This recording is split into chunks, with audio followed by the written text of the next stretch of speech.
"Your orchard is not dead, my lord. It is only sleeping." I had not heard anyone speak to me that way in 7 winters. My guards had their spears half lowered at her before the words finished. A small woman in a travel-stained cloak standing at my frozen gate, as if the cold were a thing she had simply decided not to feel. Snow had fallen on Thornwake every day and every night for 7 years. Not the honest snow that comes and goes, but a gray, unmoving frost that had killed the orchard, silenced the hives, and settled into the stones of my hall like grief given a season of its own. No one told me the orchard was sleeping. They had all long since agreed, in the gentle way people agree around a man they pity, that it was dead and that I had killed it, and that there was nothing to be done. "Let her through," I said. I do not know why. The frost had made me a man who said very little and meant less.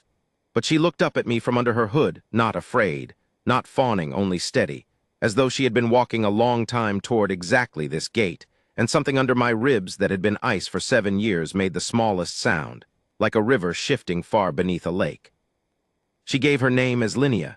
She had come north, she said, following the last of the flowers, and the flowers had stopped at my border. That was how she'd known to turn toward my hold. The world had gone white here where it should have been gold. She asked for nothing but a corner of the dead orchard and leave to look at my hives. "There is no honey in Thornwake," I told her. "There has been none since the winter came." "I know," she said, "and there was no cruelty in it. That is why I've come." I should say plainly what kind of man I was then, so you understand what she walked into. I was Kalen, Alpha King of the north of Ellender, and my wolf had not stirred in 7 winters. That is not a small thing among my kind. A man like me is 2 lives braided into one, the man who rules, and the wolf who runs beneath him, warm and certain, the truest part of what he is. 7 years before, in the hard winter that took my mother the old queen and half my pack with her, my wolf had lain down inside me and gone silent, and the land had lain down with him. I had felt neither of them since. I woke each gray morning to a hold where nothing grew, ruled a people who had learned to speak softly around their frozen king, and told myself this was simply what remained. I had stopped expecting the ice to break. A man can grow used to anything, even to being half of himself. So I gave the healer her corner of the orchard, and I did not expect to think of her again. She began with the hives. There were 9 of them at the orchard's edge, tall old skeps of woven straw gone black and stiff with frost, and everyone in Thornwake knew they were tombs. Linnea did not seem to know it or did not care. I watched her from the gallery window that first morning. I told myself I watched because a stranger in my walls was my business, which was true, and because I could not look away, which was also true. She knelt in the snow before the nearest hive with her hands bare, and she did not pry at it or force it. She only cupped her palms around the frozen straw as if it were a cold child's face, and she stayed there, unmoving, breathing slow, for the better part of an hour. By noon, a single bee crawled out onto the lip of the hive and sat in the weak light, and I heard, faint and impossible across the dead orchard, one thin thread of a hum. I came down into the snow before I had decided to. How, I said, it was not quite a question. I had not been close to another living warmth in a long time, and standing near her, I felt the frost on my own face as if for the first time, felt how long it had been there. "They were only waiting to be remembered," she said, not turning from the hive. "Cold makes things forget they're alive. It doesn't make them dead." She glanced up at me then, and I saw her look at my face the way she'd looked at the hive, not at the king, at the cold in me. "Yours is a very old winter, my lord." I did not answer, but that night, for the first time in 7 years, I dreamed. I dreamed of running through summer grass with something warm and gray moving beside me, and I woke with my heart pounding and my breath, for one held moment, fogging warm in the dark air of my chamber before the cold took it back. She stayed a week and then a second week, and I stopped counting after that. She did not try to thaw the whole of Thornwake at once. She was not that kind of healer, and I have since come to think that was the whole of her wisdom. She woke one hive and let it teach the others. She cleared the snow from one small square of orchard earth and knelt over it with her hands pressed flat to the frozen ground until, days later, one green blade came up through the white, one, in all that dead valley, absurd and defiant, and she looked at it as though it were worth a crown. My people began to find reasons to walk past the orchard. An old woman who had not smiled since the hard winter stood a long time at the fence watching that single green blade, and when she turned away her eyes were wet, and it was not grief. And everywhere Linnea went, the cold in me went thinner. I did not understand it at first, and when I began to understand it, I was afraid. I would come into a room where she sat mending a straw skep by the fire, and the frost that had lived under my ribs for 7 winters would draw back a little, the way ice draws back from a hearthstone. My wolf, silent, sleeping, gone so long I had stopped grieving him, turned over. Not woke.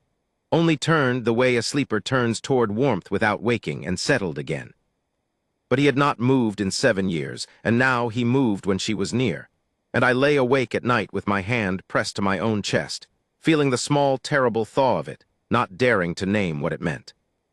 Because I knew what it meant. My kind always knows in the end. There is one warmth in all the world that can reach the sleeping wolf, one call the truest part of a man cannot refuse, and I had believed for 7 winters that whatever fate had meant that warmth for me, the hard winter had taken it along with everything else. I had made my peace with a cold and mateless life. It is one thing to lose a thing you never had. It is another, and worse, to feel it walk into your frozen hall and kneel in your dead orchard and wake your hives, and to know that if you are wrong, if you let yourself believe it and you are wrong, the second winter will be the one that finishes you. The old wolf decided it for me. He was called Bracken, the eldest of my pack, gray to the muzzle, and he had been dying slowly since the hard winter the way the whole hold had been dying slowly, a little colder each year.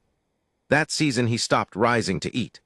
My people brought him into the hall to be warm at the end and laid him by the great hearth, and we waited for the last of the old times to go out of him. I sat with him through the night because he had run beside my mother, and there was no one left who remembered her but me and that old gray wolf, and I would not let him go into the dark alone. Near dawn Linnea came and knelt on his other side without asking, and laid her bare hands along his ribs. "You cannot heal age," I told her more harshly than I meant. I was tired and afraid, and I did not want her to fail at this in front of me because I had begun, God help me, to believe she could not fail. "Let him go. He's earned it." "I'm not going to heal him," she said softly. "I'm going to warm him. There's a difference, my lord. Sometimes all a body wants at the end is not to be cold." And she stayed with him, her hands on his old gray sides, humming the low, tuneless hum she'd used on the hives. And Bracken, who had not lifted his head in 3 days, sighed and pushed his nose into her palm, and the tremor of the long cold went out of him.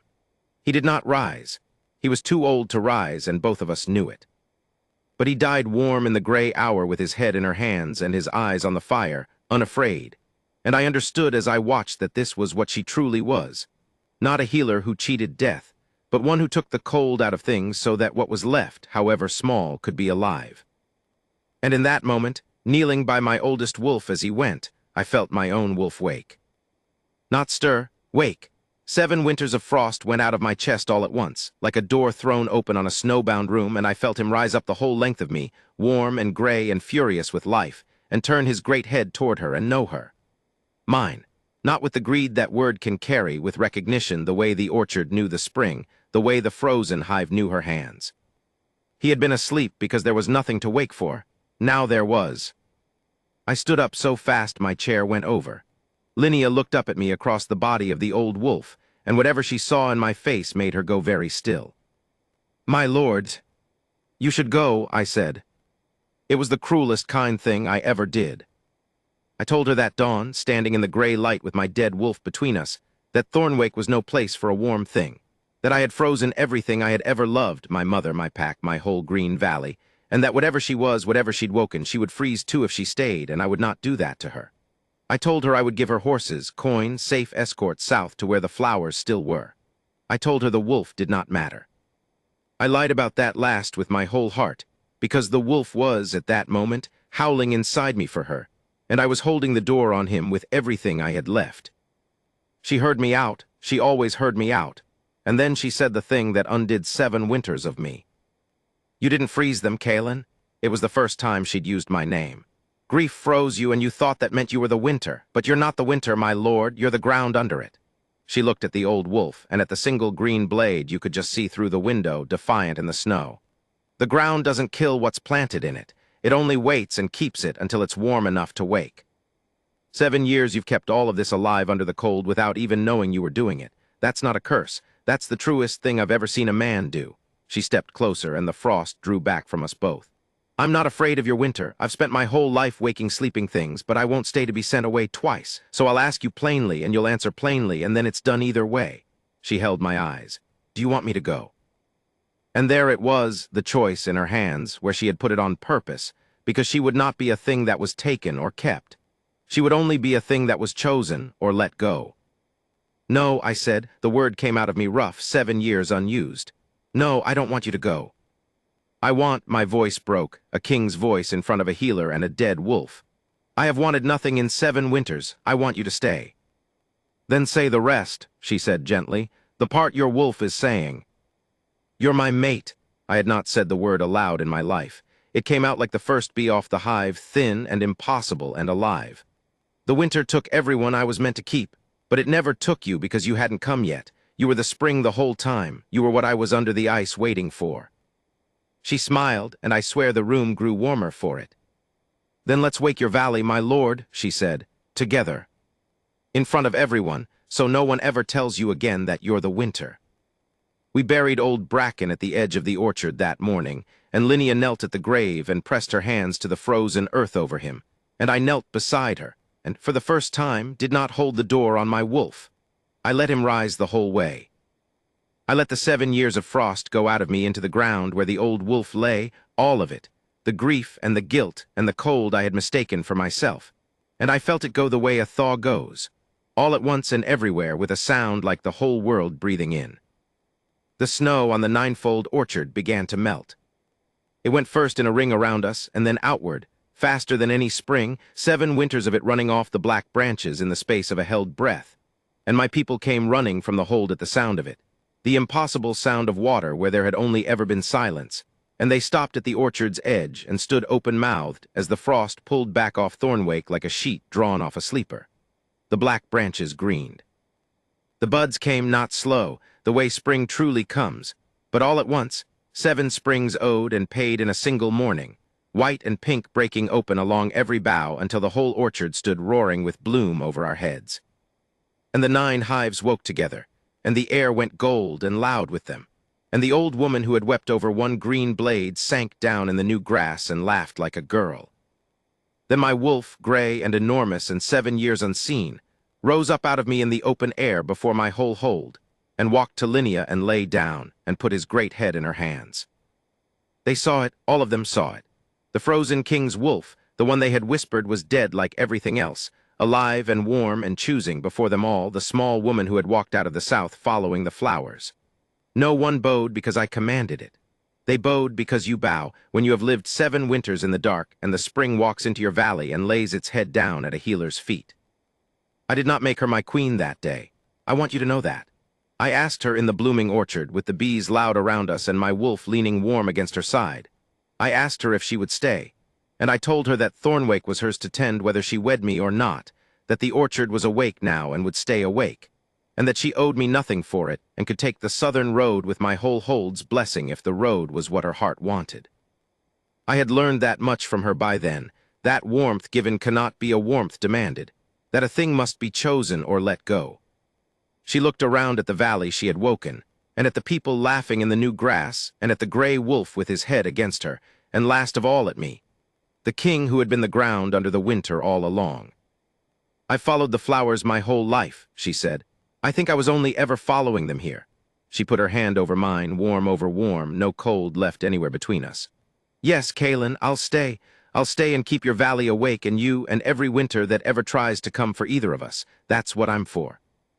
We wed in the ninefold orchard under the bloom, with the hives singing and my wolf lying in the grass at our feet and my whole hold gathered in the sudden spring. There was honey by summer. There is honey every summer now. That was many years ago. Thornwake is green the year round these days, not unnaturally so, only the honest green of a place that is loved and tended and warm. Linnea walks the orchard every morning with her hands out to the boughs, waking what wants waking, and the bees know her step, and so does the young pack that runs where old Bracken used to run. My wolf has not slept since. Neither, I think, have I not the long gray sleep, the one that is really a kind of dying while you stand. I keep one thing by the great hearth, and I will keep it until I go into the dark myself. It is a single bare branch off the old orchard, cut the last frozen morning before she woke it, black and stiff and dead, 7 winters in the grain of it. My people think it strange that a man would keep such a thing in so green a hall. But I keep it where I can see it every night by the fire, next to the first jar of every spring's honey, and I know exactly what it is.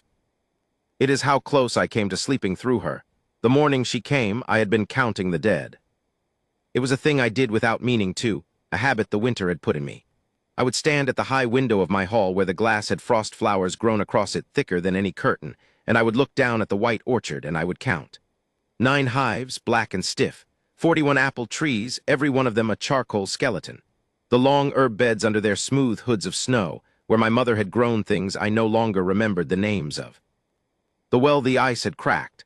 The bench where the old ones used to sit in the sun when there had been sun. I counted the dead of Thornwake every gray morning the way another man might say his prayers, and it came to the same thing in the end, an accounting of what I had failed to keep.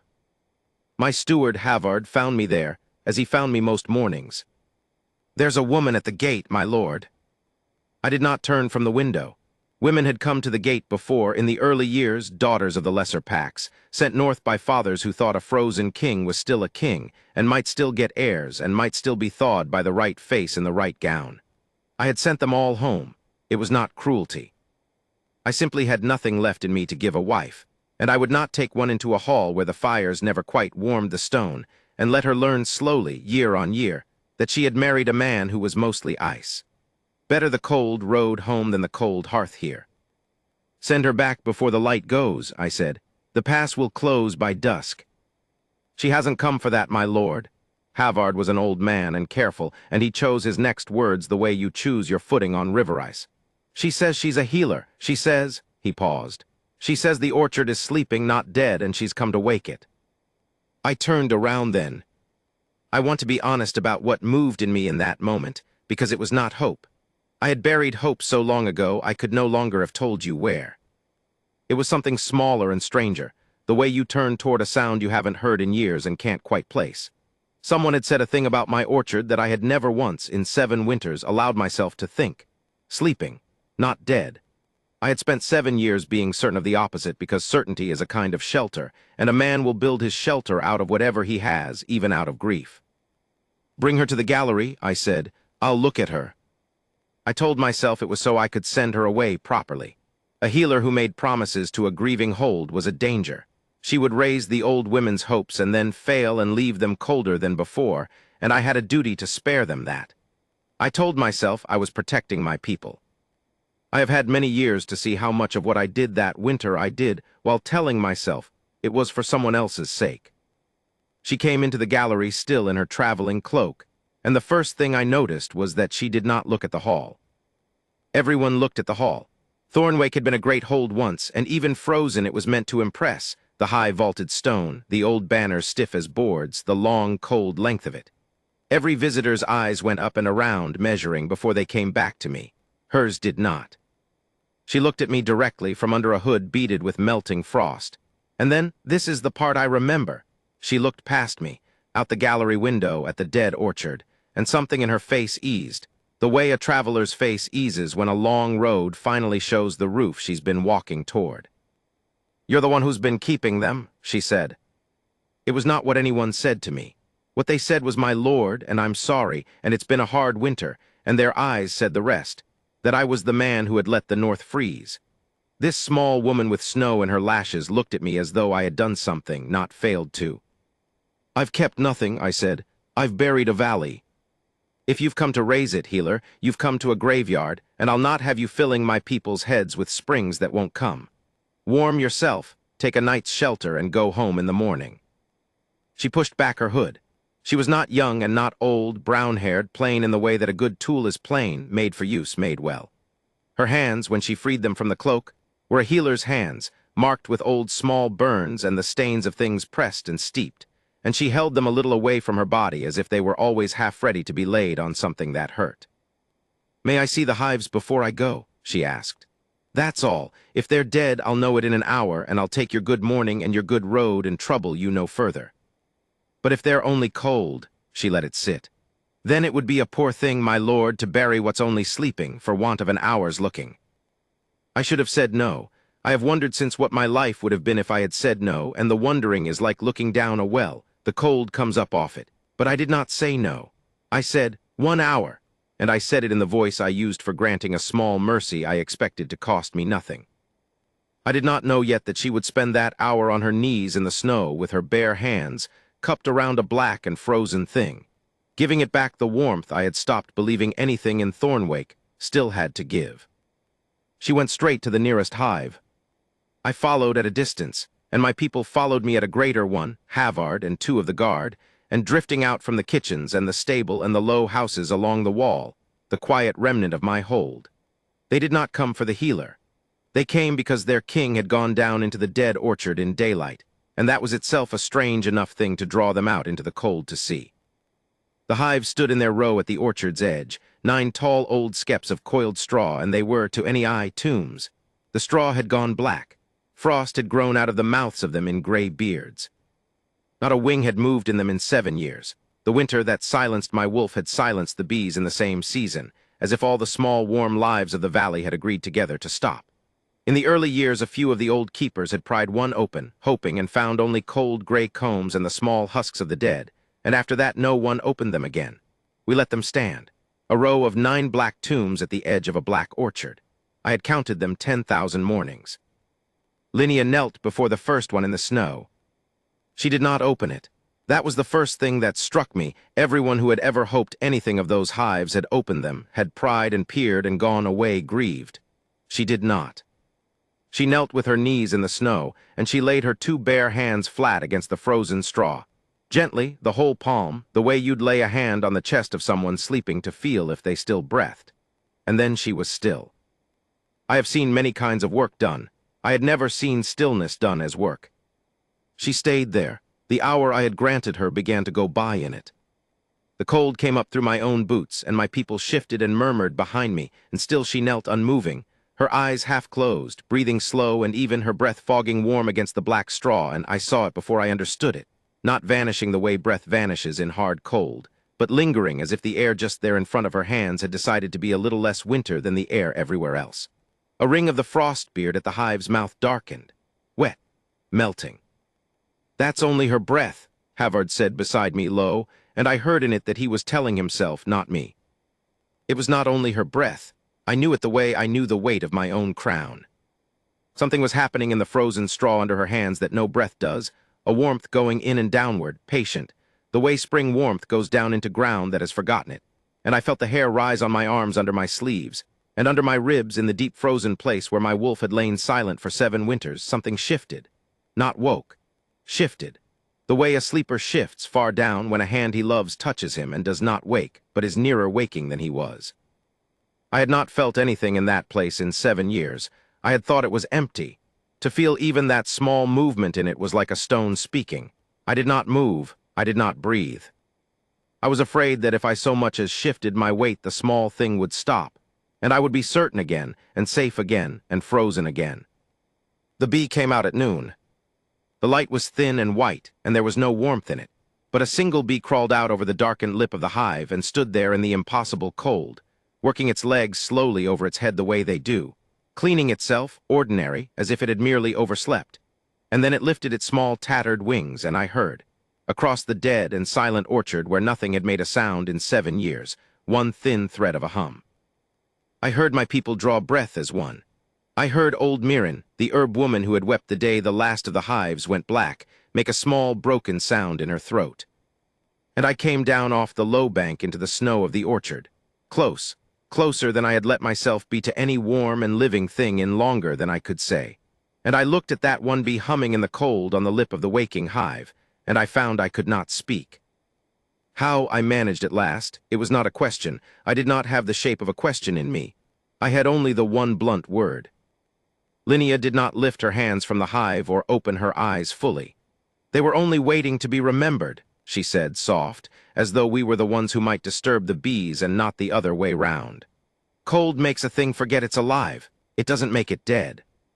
There's a difference, my lord, and the whole world forgets it every winter, and every spring the world is wrong.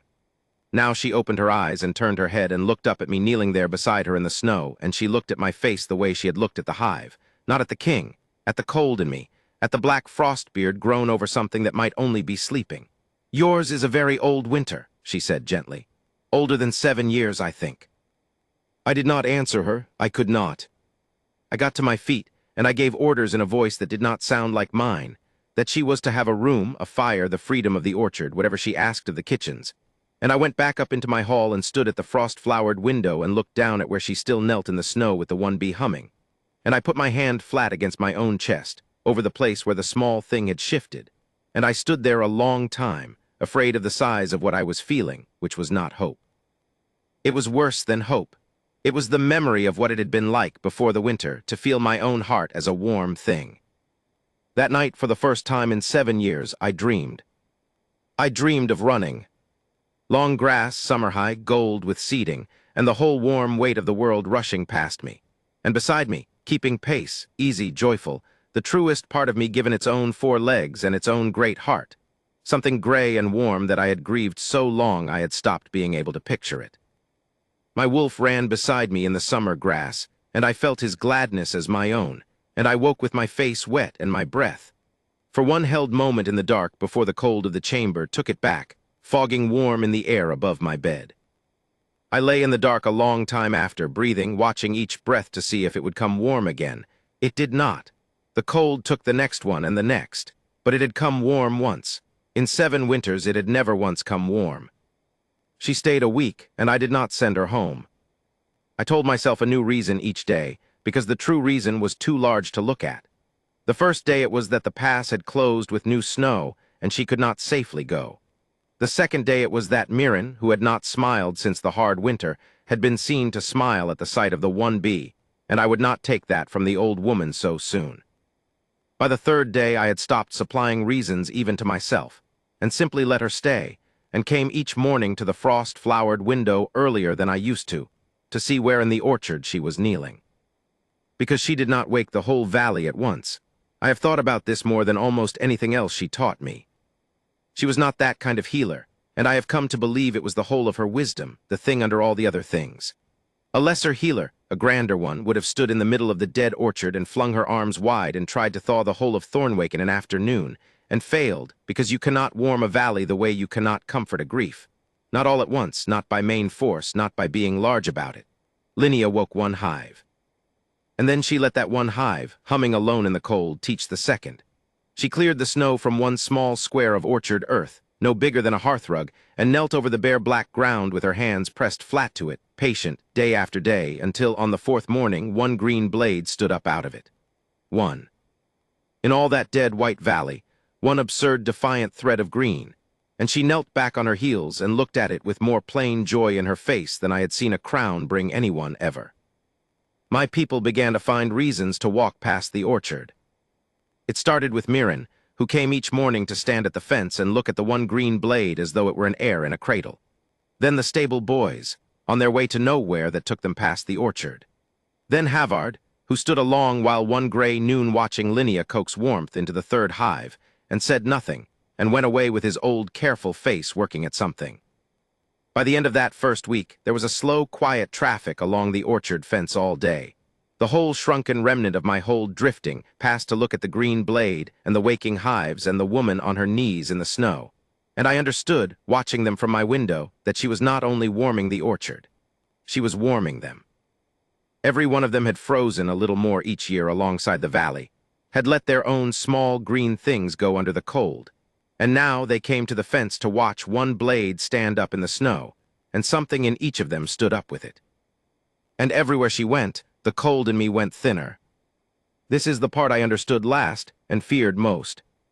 I would come into a room where she sat by the fire mending a straw skep, her burned healer's hands working the coils, and the frost that had lived under my ribs for 7 winters would draw back a little at the edges, the way ice draws back from a hearthstone if you set it near enough the flame.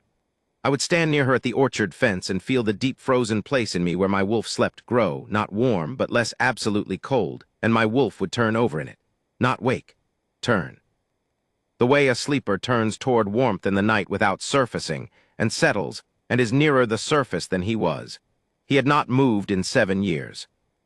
Now he moved when she was near, only when she was near, and I began to lie awake with my hand pressed to my own chest, feeling the small, terrible thaw of it, not daring to give it its name. Because I knew its name. My kind always knows in the end. There's one warmth in all the wide world that can reach a sleeping wolf, one call the truest part of a man cannot refuse however deep he's buried it. And I had believed for 7 frozen winters that whatever fate had shaped that warmth for me, the hard winter had taken it unmet, along with my mother and my pack and my green and living valley. I had made my grieving peace with a cold and mateless throne.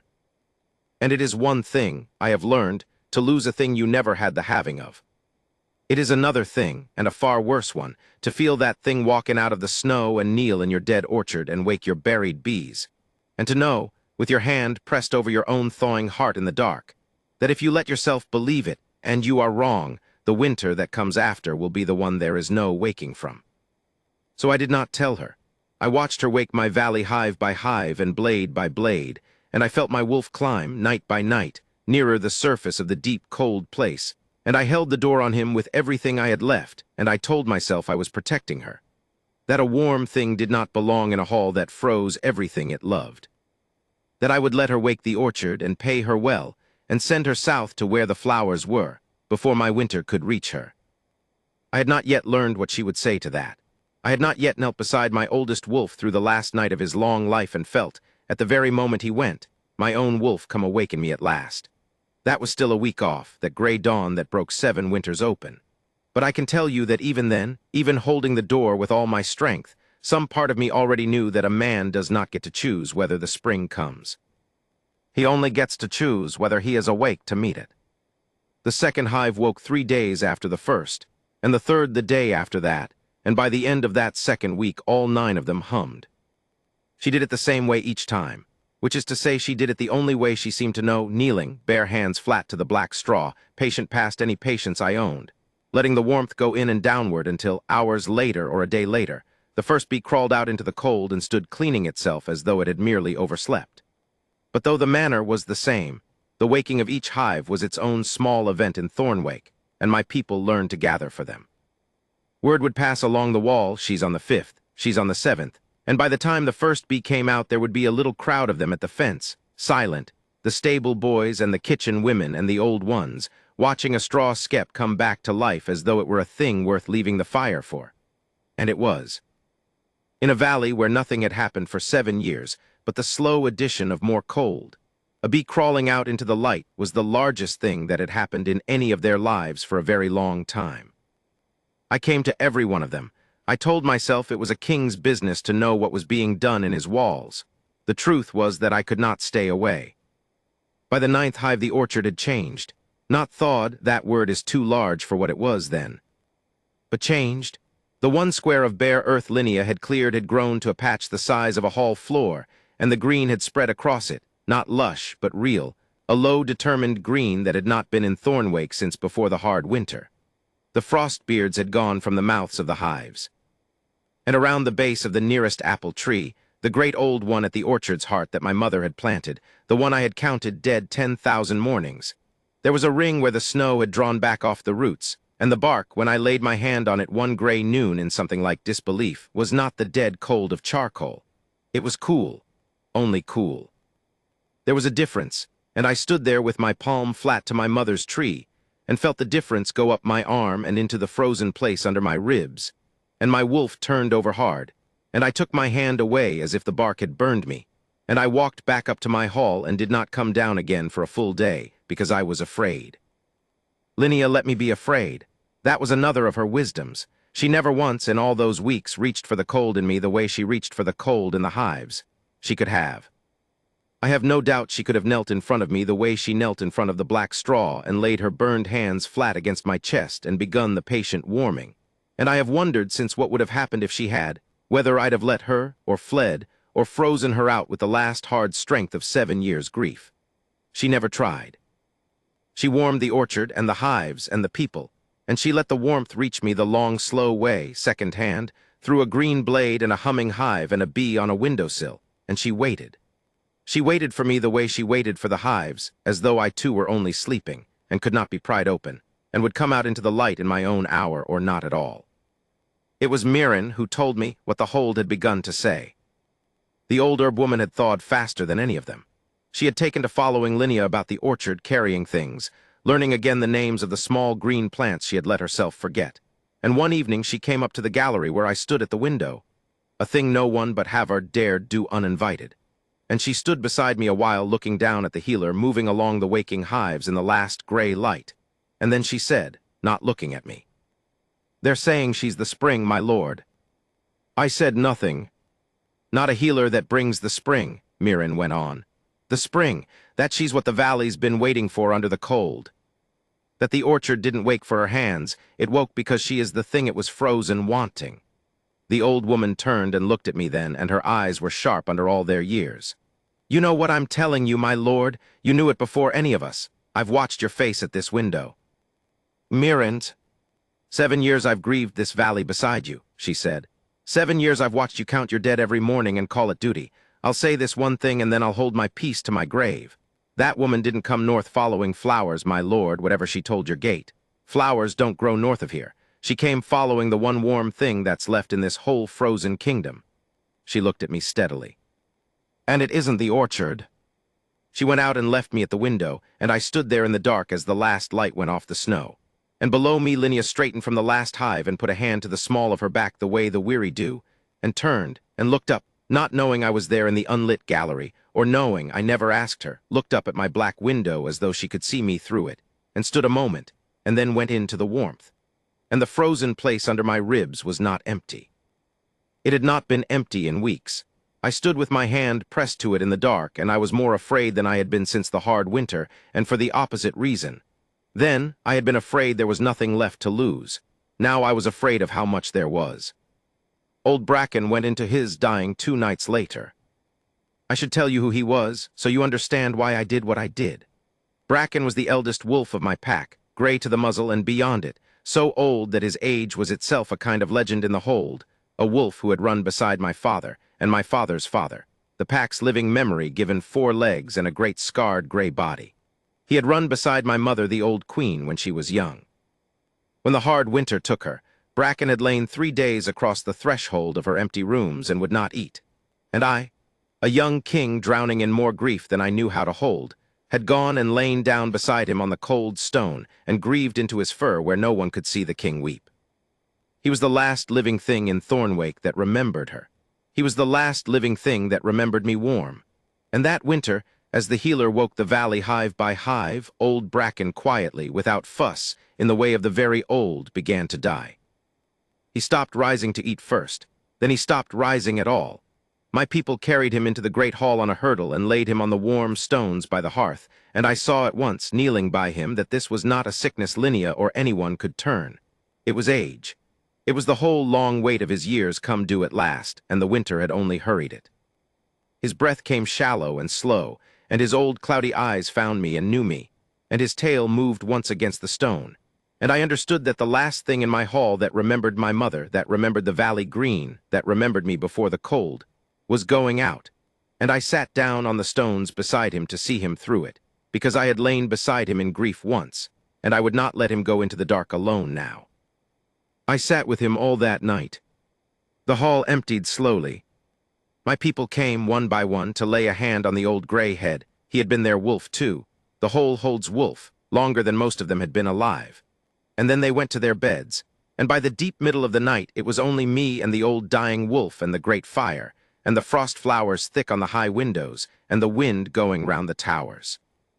I sat with my back against the warm hearthstone and Bracken's great head near my knee, and I put my hand in the coarse gray fur of his neck the way I had when I was young and drowning, and I felt his breath go slower and slower, with the long pauses coming into it that come at the end, and I grieved him already, while he was still warm under my hand. I grieved him, and I grieved my mother again through him, and I grieved the 7 frozen years, and somewhere in the small cold hours I grieved, without letting myself name it, the warm brown-haired healer asleep somewhere in my hold whom I had already decided to send away. Linnea came to us near dawn. I did not hear her come. I only became aware of her, kneeling down on Bracken's other side, the firelight on her plain face, her burned hands already reaching for the old wolf's ribs. And a hard thing rose in me. I know now it was fear wearing the mask of anger, the way fear so often does. And I said, more harshly than I have ever spoken to her before or since, "You cannot heal age. Leave him, let him go." He's earned his rest, and I'll not have you kneel over him working your warmth and failing, not this one, not in front of me. My voice cracked on the last of it. Not him. Because I could bear it, you see, if she failed at a hive. I could not bear it if she knelt over the last living thing that remembered my mother and could not wake him. Because then I would have to watch the one warm thing in my frozen kingdom meet the one cold that would not thaw, and I did not think I could survive seeing her lose. She looked at me across the old wolf's dying body, and there was no offense in her face, only that steady gentleness that had knelt before 9 black hives. I'm not going to heal him, Kaelin. It was the first time she had used my name, and even then, even in that gray grief, I felt it land in me like a hand laid flat against the frozen door. You're right, I can't. No one can turn this, it's only his years come home. She laid her palms softly along Bracken's gray ribs, and the old wolf, who had not lifted his head in a day, sighed at her touch. But I'm not here to heal him, I'm here to warm him. There's a difference, my lord, the same difference I keep telling you and you keep not believing. Sometimes a thing can't be saved. That was never the question. She looked down at the old gray head. The only question at the end is whether it goes into the dark cold or warm, and I can do that much. I can always do that much. Let me give him that. And I had no answer. There was no answer. I moved my hand in his fur to make room for her warmth, and I let her stay. She warmed him through his last hour. She did not work at him or strain. She only knelt with her burned hands laid along his old sides and began, low, the tuneless small hum she had used on the hives, a sound with no song in it, only warmth given a voice, and old Bracken, who had been shivering with the deep last cold that comes into the dying, stopped shivering. The tremor went out of him. His breathing, which had been shallow and labored and afraid, eased into something slow and unafraid. He pushed his old blind nose into her palm the way the first bee had crawled into the light, and he sighed, a long, whole, contented sigh, the sigh of an old creature who has been cold a long time and is, at the very last, warm. His cloudy eyes found the fire. His tail moved once more against the stone. And I sat there with my hand in his fur and the healer's hum filling the dark hall, and I understood, watching, exactly what she was, not a healer who cheated death, not a worker of springs and miracles, but something quieter and far greater, one who took the cold out of things so that whatever was left in them, however little, could be alive for it. The bee had a spring left in it, so she gave it back its spring. The old wolf had only an hour, so she gave him a warm one. She did not fight the dark. She only refused to let anything go into it cold. And at the very moment old Bracken went, his last breath going out long and warm and easy under the healer's hands, his old head heavy and peaceful in the firelight, unafraid. The last living thing that remembered my mother slipping quietly out of the world warm, at that exact moment, in the deep frozen place under my ribs where my wolf had lain silent and buried for 7 winters, my wolf woke. Not stirred, not turned, woke.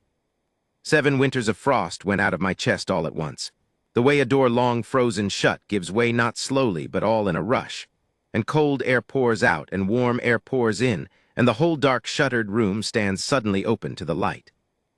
I felt him rise, the full gray length of him, the truest part of me, 7 years asleep, rise up through the whole of me and stand, and shake himself the way a wolf shakes off deep water, and lift his great head and turn it, and look through my own eyes at the woman kneeling across the body of my oldest wolf with her burned hands warm in his fur, and the firelight on her plain and gentle face. And know her. Mine, not the word as a greedy man means it. The word as the orchard meant the spring, as the frozen hive meant her hands, as a thing long buried in the cold means the one warmth that was always coming to wake it. My wolf looked at Linnea across the body of old Bracken, and every frozen year in me broke at once, and he threw back his head inside me and howled, a sound she could not hear and I could not stop, a sound 7 winters deep, grief and waking and recognition all in the one great cry, mine. There, that one, the warm one, her. I was on my feet before I knew I had moved. My chair went over backward and cracked against the stone. Linnea looked up at me, startled, her hands still in old Bracken's gray fur, and whatever was in my face, 7 winters breaking open all at once must be a terrible thing to see, made her go very still, the way the whole orchard went still around the first waking bee. My lord, she said, and I stood there over the body of my oldest wolf, with my own wolf awake and howling in me for the first time in 7 years, with the frost gone out of my chest and the warmth roaring in, and I was flooded all at once not with joy but with terror, because I knew now, past any hiding it, exactly what she was and exactly what I was, and exactly what the winter did to everything I loved. And the first words out of me, the cruelest kind thing I ever did, the words I would spend the dawn undoing, rose up in my throat. "You should go," I said. She heard me out. She always heard me out. It was one of the truest things about her, that she would let a man empty himself of the whole of his fear before she answered a word of it. I stood over the body of my oldest wolf with dawn coming gray at the frost-flowered windows, and I told her to go. And then I told her why, all of it, in the flat, ruined voice of a man saying aloud a thing he has believed for 7 years and never spoken. I told her that Thornwake was no place for a warm thing. I told her that I had frozen everything I had ever loved, my mother, half my pack, the whole green living valley, that the cold had come into me the winter I lost them and had never left, and that whatever she was, whatever she had woken by kneeling in my dead orchard, she would freeze too if she stayed. I told her I would give her horses and coin and safe escort south the moment the pass opened, to wherever the flowers still grew, and that she should take it and go and not look back at this frozen hold or the frozen king in it. And I told her this was the lie, the great one, and I told it with my whole breaking heart, that the wolf did not matter, that what she had woken in me a moment ago meant nothing, that she owed my winter nothing and should not spend her spring on it. She let me finish. Old Bracken lay warm and peaceful between us, gone into the dark unafraid because she had refused to let him go cold. The fire burned low. And when I had emptied myself of the whole 7 years of it, Linnea knelt there a moment longer with her burned hands resting on the old wolf's gray fur, and then she looked up at me, and she said the thing that undid all of it. "You didn't freeze them, Kaelin." I had no answer. No one had ever said it to me. Everyone had been so careful never to say either thing, never "you froze them," which would have been cruel, and never "you didn't," which would have been a lie against the shape I had built my whole grief around. "Grief froze you," she said. "The hard winter took your mother and your pack, and the cold of losing them came into you and stayed, and somewhere in all those years you decided that meant you were the winter, that the cold was you. That everything that froze, froze because you were near it." She shook her head slowly. "But you're not the winter, my lord. I've been in this valley 3 weeks now, and I've watched you, and I know exactly what you are." She laid her palm flat on the warm stone between us. "You're the ground under it." I did not understand. She saw that I did not, and she went on, gently, the way she said everything. "When the winter comes hard and long," she said, "and the whole world goes white and still and looks to any eye dead, the ground doesn't kill what's planted in it. That's not what the cold ground is doing down there in the dark, however dead it looks from above. The ground holds, it keeps. It carries every seed and every root and every sleeping thing through the cold, all winter long, and it does it in the dark where no one thanks it and no one sees, and it never lets go, and it never lets the frost reach all the way down to the living thing it's keeping. And then, when it's warm enough, when it's finally safe, it gives every one of them back. That's what the frozen ground is doing under the snow, my lord. It isn't killing the spring." She looked at me. "It's the only reason there's any spring left to come." The fire cracked. I could not speak. 7 years, she said. 7 years you've knelt at that window and counted your dead and called yourself the thing that killed them. And all that time, Kaelin, look at your valley. Your orchard didn't die. Your hives didn't die. I've woken 9 of them. There was living warmth in everyone to wake. Do you know how? Do you know why there was anything left in this whole frozen kingdom for me to warm at all?" Her voice was very soft now. "Because something kept it. 7 winters in the dark where no one saw and no one thanked you, you kept it. You wouldn't let the frost reach the last of it. You carried this whole valley through the cold without even knowing you were doing it, because you thought you were the winter, and all along you were the ground holding on under it." She reached across old Bracken's body and laid her warm, burned hand over mine, in the gray wolf's fur. "That is not a curse, my lord. That is the truest and the bravest thing I have ever seen a man do. And I did not come north to be sent away from it." I turned my hand under hers, warm over warm. There was no cold left anywhere between our 2 hands, and I felt the last of the frost go out of me toward her the way it had gone into the hives, patient, downward, complete. "I won't stay to be sent away twice, though," she said, and there was steel under the gentleness now, the good clean steel that had knelt unflinching before 9 black tombs. "I won't be a thing you keep because you're afraid or send off because you're afraid, while you decide my staying for me out of your fear. I've spent my whole life waking sleeping things, Kaelin, and I'm not afraid of your winter, but I will not be woken and buried again in the same dawn. So I'll ask you plainly, and you'll answer me plainly. And then it's done either way, and I'll abide by it." She held my eyes across the body of my oldest wolf. "Do you want me to go?" And there it was, the whole of it, laid in my hands the way she laid her palms on the frozen straw. She had put the choice where only I could make it on purpose, because she would not be taken and she would not be kept. She would only be chosen, freely or freely let go. My wolf stood silent and enormous inside me, waiting, not howling now, only waiting, because he knew as I knew that this was mine to say, and no one else's, not even his. "No," I said. The word came out of me rough, torn, 7 years unused. "No, I don't want you to go. I have not wanted anything in 7 winters. Do you understand what that is, to want nothing for 7 years? And I want you to stay. I want." And here my voice, a king's voice, broke fully in the gray dawn over the body of my oldest wolf in front of the one warm woman in all my frozen kingdom. "I want to be warm. I had forgotten there was such a wanting. You brought it back with the bees." "Then say the rest," she said, and now her own eyes were bright. "The part your wolf has been saying since Bracken went. Say it, my lord, out loud, so the winter can't take it back unheard." "You're my mate." I had never said the word aloud in my life. It came out of me the way the first bee had come out of the black hive, thin and impossible and alive. The hard winter took everyone I was meant to keep. And I grieved for 7 years that it had taken you too, my fated one, unmet, before I ever found you, and it hadn't. It never had. You weren't lost in the winter. You simply hadn't come yet. You were the spring the whole time, walking north, and I was the frozen ground waiting in the dark, keeping the last warmth alive without knowing what I was keeping it for. I looked at her through the wreck of my own face. "I was keeping it for you." She smiled, and I swear to you the low fire brightened with it, and the frost flowers on the high windows, catching the first true dawn, ran with a sudden thread of gold. "Then let's wake your valley, Kalen," she said. "All of it, the rest of it. Together and in the open, in front of every soul in this hold, so that no one ever again, not your people, not your grief, not you, gets to tell you that you're the winter." We buried old Bracken that morning at the edge of the orchard under my mother's great apple tree, in the ring of thawed earth where the snow had already drawn back from the roots. The whole hold came out into the cold to see the old gray wolf laid down, their wolf, the hold's living memory, longer than most of them had breathed, and there was grief in it, real grief, but not the frozen kind. It was grief with warmth in it. It was the grief you can only feel for a thing that got to go warm. And when he was covered, Linnea knelt at the head of his grave and pressed her 2 burned hands flat to the frozen earth over him.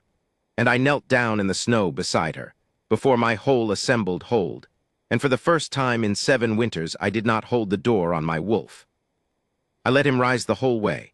I let the 7 years go, the grief and the guilt and the counting of the dead, the whole frozen weight of it, all of it.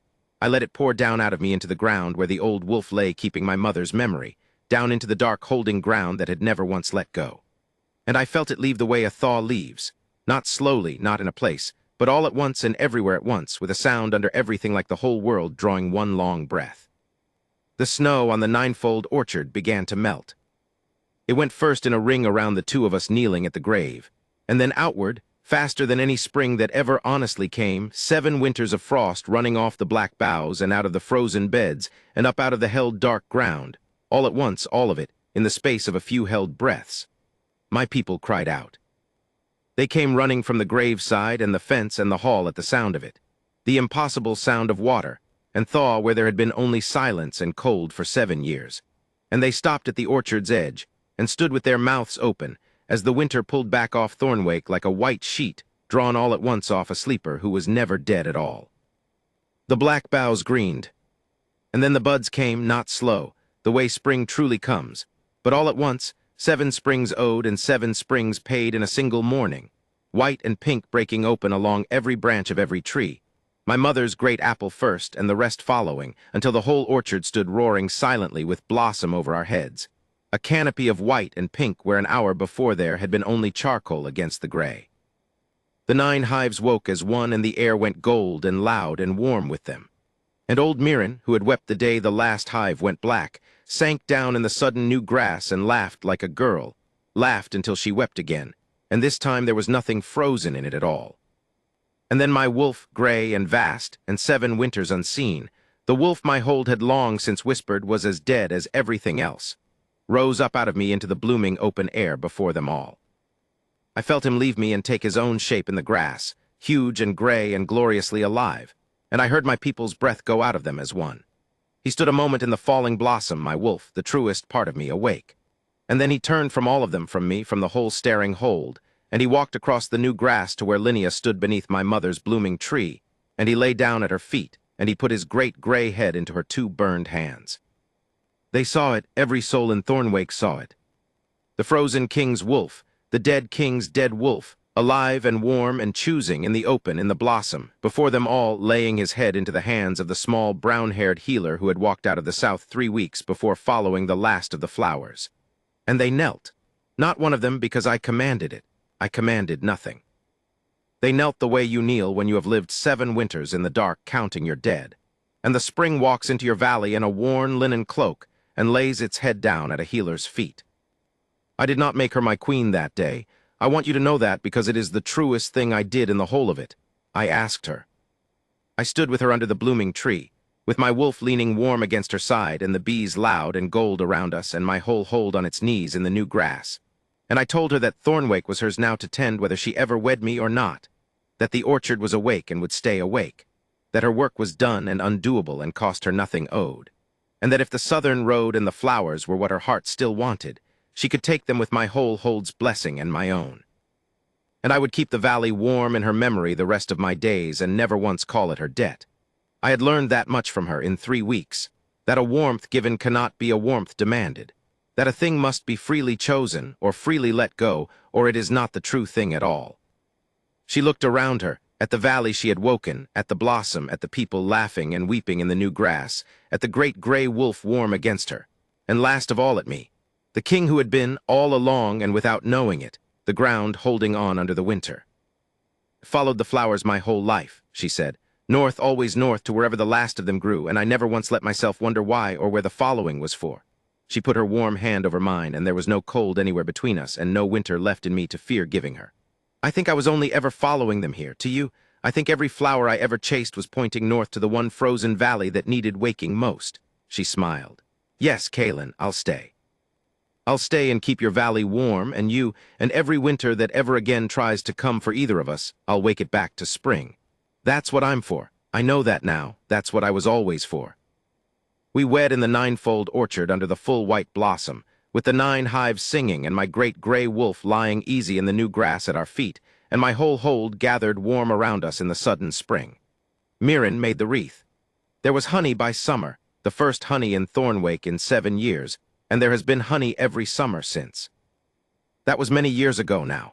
Thornwake is green the year round these days, not unnaturally, not by any straining magic, only the honest green of a place that is loved and tended and warm. Linnea walks the orchard every morning with her burned hands out to the boughs, waking whatever wants waking, and the bees know her step, and so does the young pack that runs where old bracken used to run.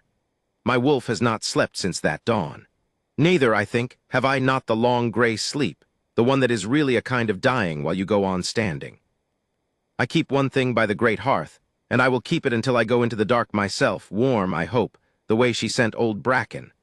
It is a single bare branch off the old orchard, cut on the last frozen morning before she woke it, black, stiff, dead-seeming, 7 whole winters in the grain of it. My people think it strange that a man would keep so dead a thing in so green and living a hall, and set it, of all places, beside the first honey jar of every spring.